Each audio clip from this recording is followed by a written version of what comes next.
Welcome to the Hello Beautiful podcast. I'm your host, Samantha Roberto, and I want to thank you for being here. Remember to rate, share, and subscribe if you like today's episode. This is a space of women empowering women, and in today's episode, we are chatting with one of my favorite humans on the planet, my auntie, Nina Ruberto, who has so much wisdom to share. From overcoming infidelity in relationships to being diagnosed with cancer at the young age of 40, and then learning how to walk away from it all in order to live in alignment with her true, authentic self. Nina is here sharing so many tips on how she stepped into that best version, the one we all deserve to be.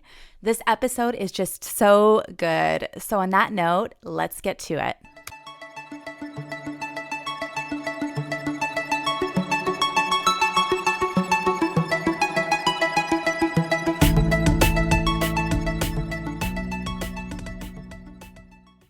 And Nina, I have to say, you are one of my absolute favorite people on this planet.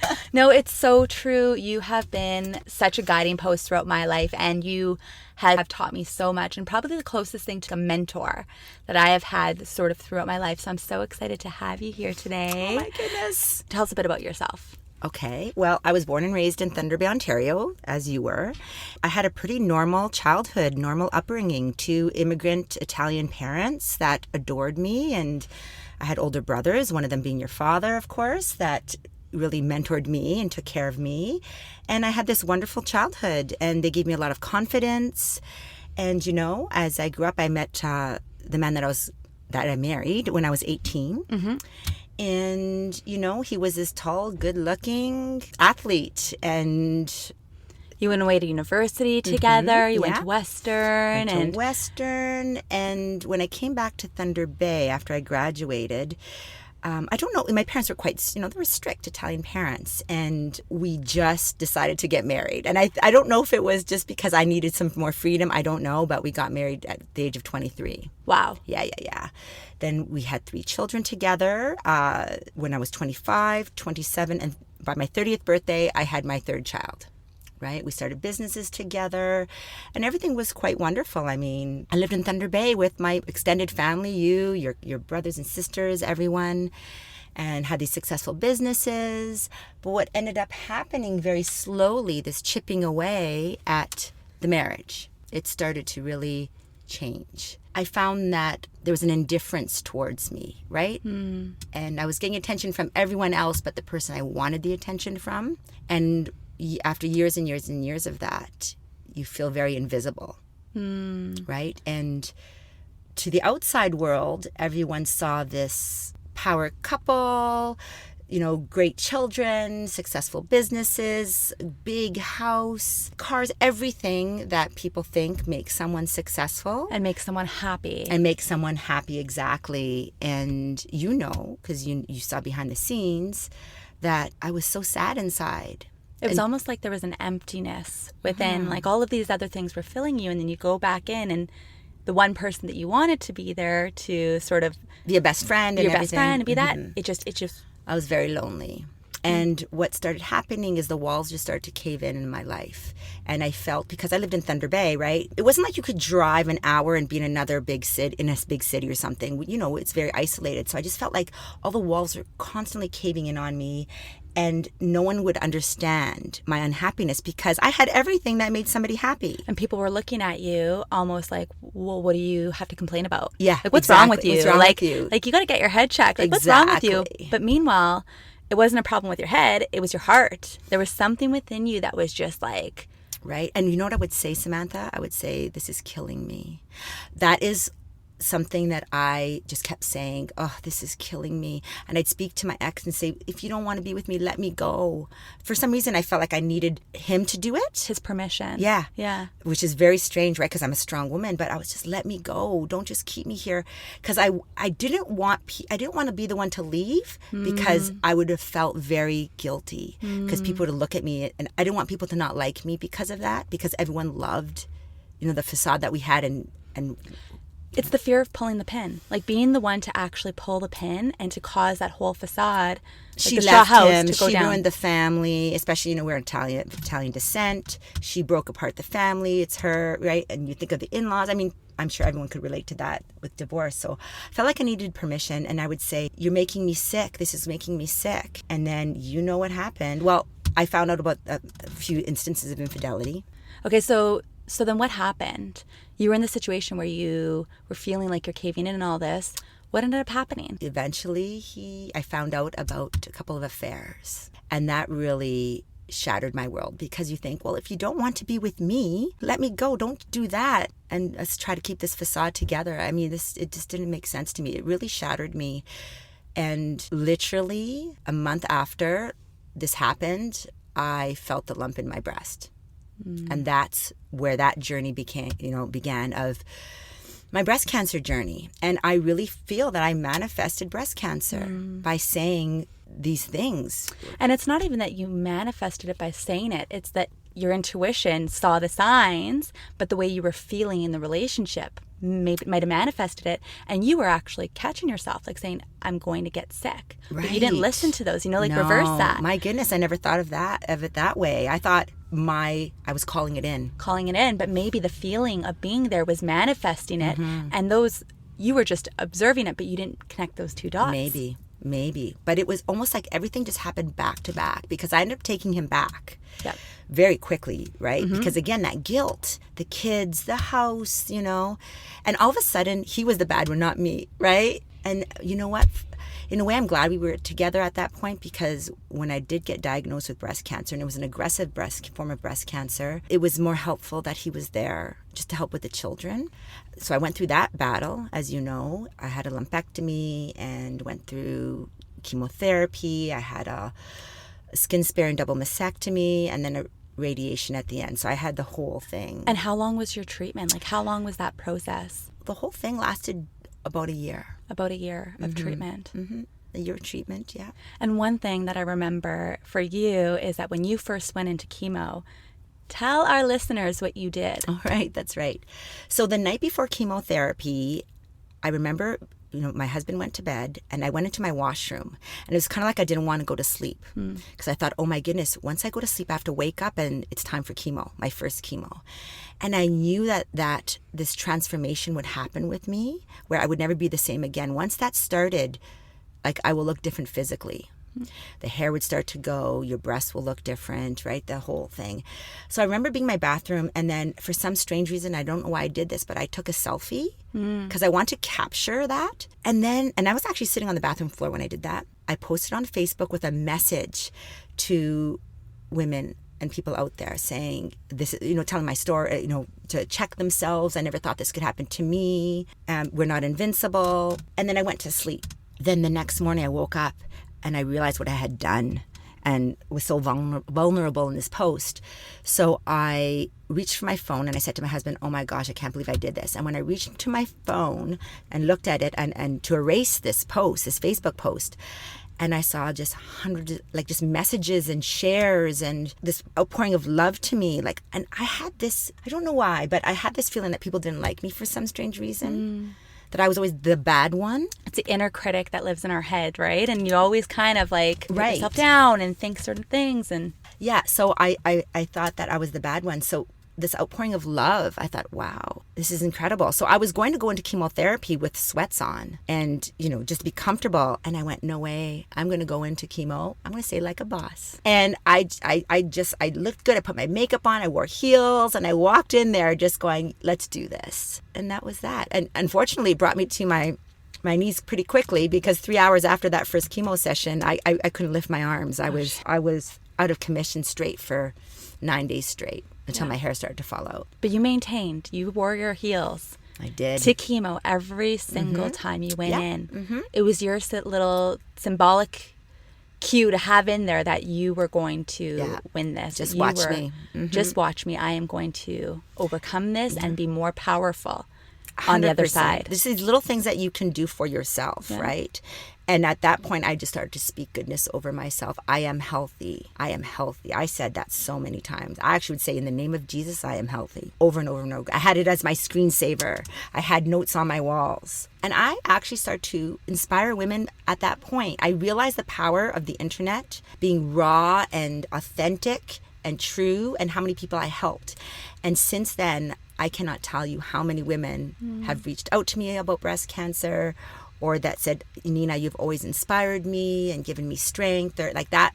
And that, I realized, like, I loved that feeling of being able to give and help other women. It's my passion now, right? Yeah. And that's the thing. Our own vulnerabilities, our own insecurities, our own struggles, sharing. You don't know who's going to hear that message or who you can help or who needs to hear that in that moment, the impact that you can have. So it's very, very 100%. powerful being vulnerable and open and putting yourself out there. It's scary. Like, you wanted to delete the message. I went to delete it, I swear. And you know, I'm glad I didn't wake up in the middle of the night before people read it, because I probably would have deleted it. Yeah. But I can't tell you, I've never had anything being shared so many times. Okay, so what was your experience of going through breast cancer like? I'm really glad that at the time when I was diagnosed, I didn't know what I was going to go through, really. You don't really know until you go through it. You know, the lumpectomy, I was still okay, but I think chemotherapy was the first step of transformation, right? And I remember the day that my hair fell out and my friends came to visit me. I remember sitting having a tea with them, and I just kind of flicked, I had long hair, and I kind of flicked my hair. And then all of a sudden, you could see all this hair in my hands, and my friends, everyone was mortified. Nobody knew what to do. Everyone just looked, because it was like, oh my gosh, this is it.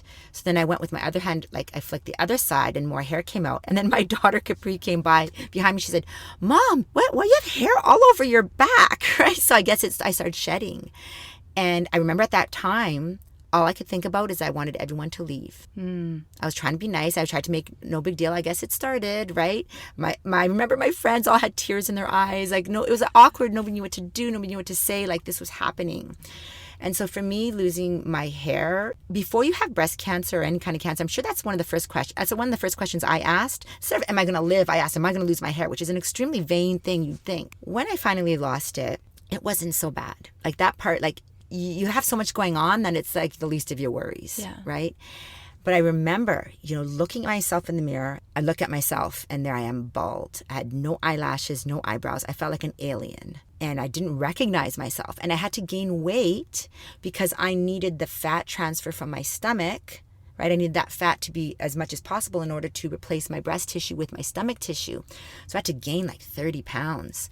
And so there I'm gaining weight. So you're gaining weight and you have no hair. And I felt your energy is really low, and you're with a man that, you know, has already been with, you know what I mean? Like, the person that you're supposed to feel sexy and beautiful, and especially you already feel bad about yourself because you've gone through infidelity. And so I just remember that it was like just a bit of a low, but I kept going through. I kept moving forward. And, you know, and you're full of scars too, right? It's like your entire body is, like, I want to say unrecognizable, but kind of. You're looking at yourself in the mirror, and the image looking back at you, you're like, who are you? Who is this? I felt like I just hit rock bottom. And all I wanted to do was live, right? And just get back to my old self. And you just appreciate, like, silly little things, like having just nice fingernails and feeling healthy and not feeling embarrassed. I remember driving to the border with my husband and my children, and I had a handkerchief on. And I remember, and I was fine. We were laughing, getting to the border.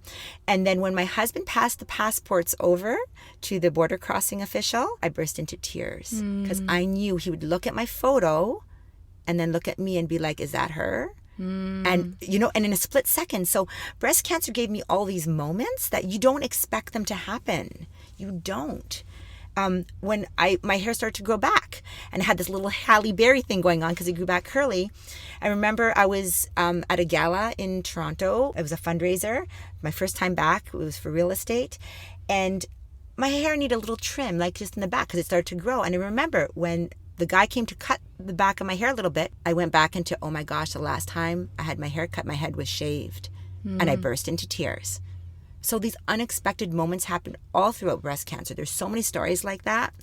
But again, they defined me. They just gave me strength. I would not trade it now. Looking back, all those bad things that happened to me, I just think thank you for opening my eyes. Thank you for showing me the bottom of the bottom, because I don't want to go back there. And I appreciate those experiences. I've learned my lessons. I'm going to live differently now. They really show you what's important, all the stuff that really matters. Do you care about the car you drive?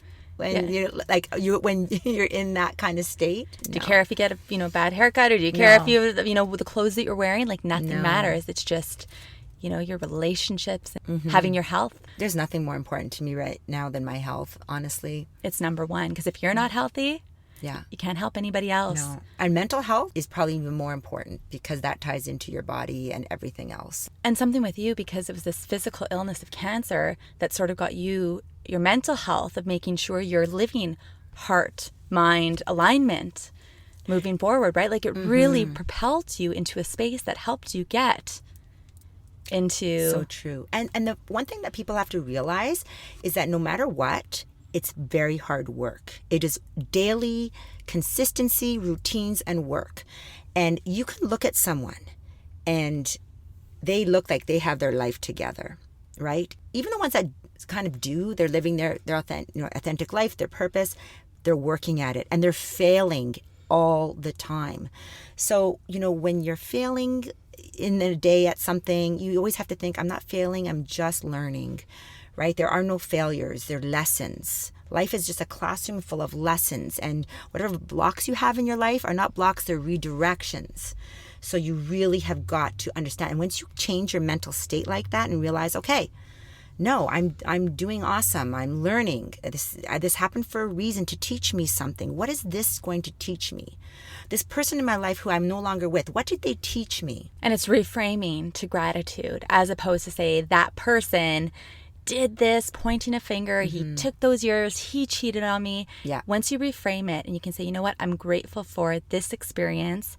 I'm grateful I got through this experience. I don't know, are you at a point where you're grateful you went through cancer? Absolutely. I'm grateful I survived it, because I know people that went through it at the same time as me, with the same everything, surgeries, that have not. So I'm literally living every day in gratitude for surviving. It's been 7 years now. My whole thing is, when I wake up in the morning, if I'm above ground, it is a successful day. I say, thank you. I'm just really so grateful. I'm grateful for everything. Like, if I had to go through breast cancer to get on the path of my authentic life, then that's what I had to do, and I had to survive it. And you had to go through it. It's not like you could go over it, you couldn't go around it, you couldn't go under it. You had to go through it. And if there are any breast cancer patients listening, you just focus on what you're going through at the time. And just focus on that. And don't worry what's happened 10 steps down the road at this point, right? And the other piece of advice I would give is to question and do your own research. And don't let doctors guilt you in to being vain or feeling vain. Because I remember a surgeon in Thunder Bay saying to me, they want to cut my breasts right off. And I went, hell no. Because I'm going to come out of this. And I want to look good. I want the results to be the best possible. And so I did my research, and I remember the surgeon almost trying to guilt me into, well, just take the cancer out and we'll deal about looking pretty after. And I went, no, thank you. And so I got a skin sparing, right? And there's still there's still scars, there's still all that, but I knew by gaining out that 30 pounds that would, right? I had to do other things. So a lot of women out there feel guilted. Yep. Into having to cut their breasts off. And in today's day and age, you do not have to do that anymore. Well, and with the power of the internet, you may as well check other options, get a second opinion, and really make decisions that are for you, not just doing what this one doctor said I have to do X, right. Y, Z. Fear always popping its head back in. Absolutely. You have these women that are afraid to put themselves and the way that they're going to look before anything. Then they come across as vain. And I remember that doctor making me feel guilty, and I'm thinking, I'm a strong woman and he's making me feel like this. Imagine all the women that are so scared. You're so vulnerable at that point. You're in that doctor's office saying, please, I just want to survive. If the only way to survive is to cut my breasts off, okay, right? And then boom, they do it. And you know what? There's a lot of regret after. And well, you hope you do survive. If you do survive, and you hopefully do, then you're trying to go back to normal. And already there's this different sense of normal in your life. You're not the same. And every time you look in the mirror and you see scars, right? Yeah. I guess it's taking that power back and really making the decisions that are best for you in the moment. And for some women, that might be the best decision. Like, they might choose and say, take it all off or do it this way. But it's taking that space between such a critically vulnerable moment when you have this, like, boom, you have cancer, you got to do XYZ, taking the space and saying, okay, what is going to be the best direction for me? Right. And what a wonderful way to think, already thinking about the recovery. Yeah. Right? Before you're going in there, you say, well, I'm going to be great. So I want to look as good as possible at the end. So take this out, but I want to look my best. Yeah. Right? And another example of that, Samantha, if you could remember when I had a scar from hip to hip, right? Yep. That's where they took, the fat and the tissue for my breast tissue. I thought I was going to rock this scar across my, right from hip to hip. And I remember wearing a bikini. I was on a beach in Cuba with my family, and I cannot tell you how many people actually asked me, did you get a tummy tuck? Because they saw my scar, and I thought, I'm going to rock this cancer thing. I'm a survivor, right? I actually came back to Toronto, and I said, all right, I'm going to take this power back. I'm going to own this. And I walked into a tattoo parlor, and I found this female Cuban tattoo artist who is amazing. And I said, I'm going to come in. I'm going to do this in one shot, and I can only do this once. I will not come back. About 4.5 hours later, I had this beautiful tattoo from hip to hip. And now when Nina walks on a beach in a two-piece, people are like, girl, you're badass. Look at that tattoo. And you know how that makes me feel? I feel like, yeah, I'm winning the game. It's my mental state. It's like, I'm a fighter. I'm going to own it. I'm going to take my power back. Taking that power back. So it's an important lesson that can actually diffuse into so many other areas. So many lessons have come from breast cancer. So many, I can't tell you. So, I mean, how can I not be grateful for that experience? So all these years later, you're healthy and beautiful, and you've obviously won your battle with breast cancer. But tell me, what are some of the big lessons that you faced during that time? Right. So one lesson that I realized that I learned was the world does not stop for you. When you are diagnosed with breast cancer or any kind of, major disease, like you really think, oh my goodness, how, like my life's going to fall apart. Everyone's life's going to fall apart. Well, your life stops and things change, but people really continue on their day, right? Like it just, my children were still doing the things that they did, but just other people would bring them. And I remember laying there May 24th, a long weekend, and I was alone and staring up at the chandelier in my room like usual. And my friend came to visit me, and I just realized, well, my parents, they're out swimming. My kids are at the cottage with my ex. Everyone's got their life going on, and the world still keeps going. So that was a big lesson, just in realizing, wow, okay, I've got to live for me. I have to live for me. Having breast cancer, when I look back, it gave me courage, and it made me a little more fearless, because why not? Why not try things? So ultimately, having breast cancer gave me the courage to move to Toronto, to actually leave my husband event, just everything I do now. I've switched careers, all those things. There's a lot of opportunities and good things that came out of me getting breast cancer. So, my daughter, when she was 12 years old, she wrote a song called Hope, which totally launched her musical career and her passions. And I just realized that sometimes the universe gives you what you want, but not the way you want it, the path. So I always internally wanted to get out of Thunder Bay. I always wanted to live in Toronto or a big city. I knew in my heart I had to leave my marriage. I was not happy.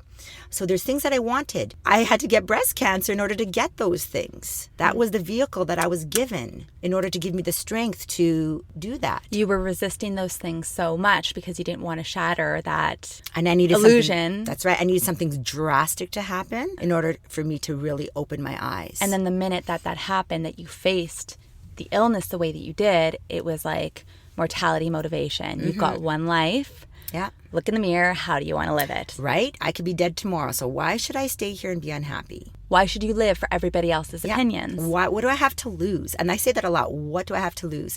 And the one saying that I always say is leap and the net will appear. Sometimes you have to have that faith. It's going to work out. And today I still say that it's always just going to work out. And it does. And in the moment, sometimes you can't really realize it. You don't really know. You're like, oh my gosh, why are these things happening? But at this moment right here, right now, you can look behind you and connect all those dots. Right.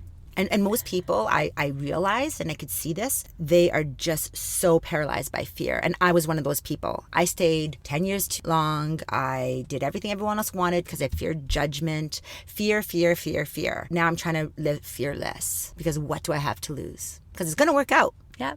And if you flip it, what can I gain? What experiences can I have? The people that I can meet, like how colorful can life be when you start flipping it that way? And instead of focusing on what you could lose, it's like, well, what can you get? Absolutely. Sometimes you don't realize it in the moment, but it's exactly it. So I really feel the universe gave me that experience to make me better and to be able to help and inspire women, because that is like my passion. And for you, it propelled you into this whole other life. So how did you get from Thunder Bay to Toronto? How did that happen? Okay. Like I mentioned before, my daughter Capri, at 12 years old, she wrote a song called Hope. And it kind of went viral. There was a video that, her teacher filmed her singing it, as you remember, and it just started to go around the world. She got to sing with Nelly Furtado on stage. She traveled to California and performed there. And it was just this crazy thing. So she ended up auditioning for the Etobicoke School of the Arts in Toronto. And she got in. And it was like my ticket out. And I didn't know how it was going to work. I didn't know how it was going to happen. But I said, we're going to do this. And at that point, I was still married. And I'd worked with my husband at that time that we were all going to move as a family. Unfortunately, so I moved with my daughters first. So my son could finish his last year of high school in Thunder Bay. And my ex stayed with him. And unfortunately, again, there was another incident of infidelity. But this time, I was living in Toronto. And I had the courage. And you were healthy. I was healthy. You'd gone through breast cancer. You were alive. Yeah. So when it happened, it just gave me the strength to say, no, I'm walking. Well, and the interesting thing about this is that I feel like so many people can have excuses. I can't start this new job or quit or move because I've got my kids and I've got this and I got that. And you're a perfect example. Mm-hmm. Like you had your kids in Thunder Bay. You had them in school. You had your family there. But all my friends. All of your friends. Everything was like rooted there. And you just said, you know what? Your heart was telling you to go. And when the universe gave you the card of Capri getting into that school, it was like, you know what, this is it. This is a chance. We're going to go. That's right. And as you know, I also had a very successful business as a realtor in Thunder Bay. Like people thought I was insane to walk away from that. I had everything. I had money, everything. And I walked away from everything to start from scratch. And the important thing to highlight here is that even though you had the money, even though you had the house, even though you had the cars and you could go on the trips and whatever, there was something missing. Mm-hmm. If your heart's not happy, like nothing else really matters. It's just so true. What's the point of having all these things and just not being fulfilled? Do we really think that next purse or that next trip or that next thing is going to fulfill you? No. Or is there something else there? At the end of the day, you have to go to bed with yourself and really face the reality of what truly makes someone happy. So how has life been in Toronto for you? Tell me, how does it feel to go on this new adventure? I feel like I'm this pioneer woman, right? And even though I've gone through so many hardships here, like as you know, when I came here, I had to start from scratch in real estate. Then I got headhunted by a company and worked in Silicon Valley for 2 years, or worked, they were stationed in Silicon Valley. But so many opportunities. And, when I did that and switched my careers from real estate to a sales executive for this company, one thing, that was a perfect example of me being fearless again. The security of, I know real estate really well, but I thought, again, leap in the net will appear. What is the worst thing that can happen? It's going to work out. And I did it. I could always go back into real estate, just like I could always move back to Thunder Bay. And you just move forward and you just say, this opportunity was put in front of me for a reason, and I'm going to go with it. And I'm just in flow, and it's going to happen. And I've had plenty of hardships, but really, I feel alive here. When I used to say I feel like I'm dying, I don't ever say that anymore. I actually feel alive. I feel so blessed by all the opportunities and just sometimes silly things like riding the subway, like silly things like that. I could be in a car driving, but sometimes I just want to ride the subway and watch people and just be happy. And I'm sincerely happy. By choice. And I don't think you could put a dollar on that, right? No. I mean, I've had to start from scratch. I've had to start dating. I've had to, right? But it's all been adventures, and all those experiences made me a better person, a better version of myself. I'm constantly, this constant evolvement into the best version of myself. A new relationship, a new career, a new, group of friends. It's just everything. It's reinventing yourself in a way. And at any point you can do it. I feel like right now I'm the most authentic version of myself I've ever been. And I'm 47 years old. That's powerful. It is. That's really, really powerful. Yeah, it chokes me up almost. Like you have to go through this deconstruction because so many people build their lives on they get caught up in the, go to school, go to university, find a husband, husband, get married, have kids, but you don't really take the time to really find out who you are and find that alignment to be able to make sure that you are building the life in the direction that you really want to go. So 100%. I don't know if I mentioned this to you before, but one of the things that I like to do is, and it's an exercise I did with myself, and I get my clients to do this too, is write a list of 25 things that make you happy, that bring you joy, that really get you going. And when you sit with yourself and do that, it's very powerful because it really directs you. What makes you happy? And one of the things on my list was salsa dancing. And that's something that, as you know now, I've gotten into, which again makes me feel alive. I said, with this list of 25 things, okay, if this makes me happy and I want to be happier every day and live my authentic life, I need to do more things on this list or experience more things on this list. My children's laughter was one of the things. So I want to make sure that I'm laughing with my children every day, right? So it's not just material things or activities, it's things like that too. And by writing it down, it highlights it and it's setting that intention so that you sort of have that. Do you think it helps? 100%. Yeah. Keeps you focused on, and then you can add things to it, other things, because as you experience life, you find out new things that make you happy again. Yeah. Like I'm happy walking on the beach, being near the water. I know that that's something that's very strong in me. So I know that I'm going to align my life by doing that, right? Trying to get a bit of that every day or every couple days or eventually live by the water. So you are a woman who has been able to reinvent herself and walk away from security, start fresh and do all this. What is happening and what is new with you now? Okay, well, I changed careers from real estate and I got hired by that company in Silicon Valley. It was a sales executive job. I worked for 2 years. And at first it was great, right? That honeymoon period. But then after a while, I remember last year being in Bali with my children, and I had to wake up really early to send emails back to Canada or in the States. And I was miserable. I was doing this. I was typing on my laptop, returning emails thinking, I'm so unhappy now at this job. I don't know why. It's just not for me. It's just... This job didn't make that list of 25 things. It didn't make the list. It did at first. And I got a lot of great things out of this job, but I was not happy. And I remember I was sitting in this beautiful garden in Ubud, at this beautiful hotel, and it's just waterfalls and goddess statues everywhere. And I thought, oh, this is so zen-like. And I said, God, what am I going to do? Like, I'm so not happy. And all of a sudden, and I kid you not, an earthquake hit. And I think I have it on video. I think I actually posted it. I was like, oh my gosh, I think an earthquake's hitting. And I stopped, and then it hit again, right? And it was a small earthquake, but I looked up into the heavens and I said, I hear you. And at that moment, I knew I had to quit my job. So I had to wait strategically till October, but I did, and I quit. And you know what? It was scary because I had nothing to go to. It was either I go back into real estate, which I kind of really didn't want to do. And then I had to make that list again. What am I good at? What do I love? What makes me happy? If I want to be happy in a job and a career, what makes me happy? And really, like, top of my list was helping women get through their struggles through breast cancer. I've been doing it since I was diagnosed. When I was still going through my treatment, I was helping other women. It was like my passion. That makes me happy. If I can have a career in doing that, then that will make me fulfilled. It was my purpose for surviving. And I may not make as much money as I used to. I mean, I used to make a lot of money in real estate, and even the cushiony sales exec job was good money.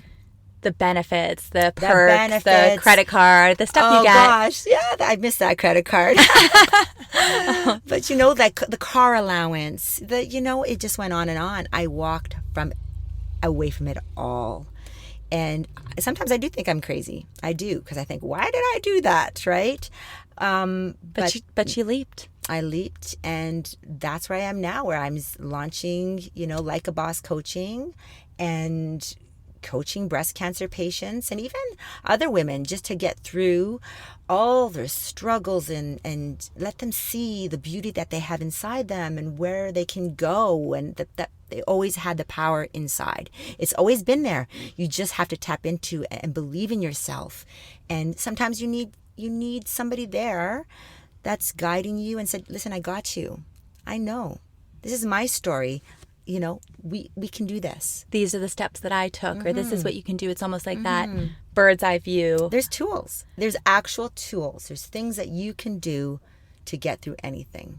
Wow. You're the perfect, you are like the perfect person for that, you know? Well, I'm authentically doing it. You're authentically doing it. It feels so good. I'm in such a, if anything, like, I just feel happy with the simplicity of my life. And it wasn't a point A, point B, straight line to get here. That roller coaster of life and the test that it gave you. But so many tests. Sometimes I just think, when is it going to end? Please stop. Stop. I don't want to be tested anymore. But, you know, again, I get through it and I think, okay, every time it just makes me stronger and stronger. And then you live with that conviction of, yes, no, this is how this has to happen. You can do this, right? Everything's bringing me to a point where I know it's just all going to come together. Ah, that's so beautiful. So on that note, if anybody wants to find you, where can they find Miss Nina Ruberto? Right? Okay, so all my socials are at Nina Ruberto, Ruberto. Pretty much that's it. Nice. Yeah. Oh, well, I'm so happy. Thank you for doing this today. It was I have the best niece in the world. Just have to tell you, this woman has been there with me through everything, and I'm so proud of her. She's like my daughter. Thanks for listening. Again, you can find Nina on Instagram at Nina Ruberto and me at Samantha Ruberto. That's with a U. Let us know what you think or if you had any questions that we didn't get to. If you enjoyed today's episode or if you think there's someone in your circle who may be at a point where they could benefit from hearing this message, pay it forward. Please subscribe, share, and rate. And remember, we're all in this together, so let's do our part to be the kindest and lightest versions of ourselves. Let's make this world a better place. Until next time, be you, be beautiful.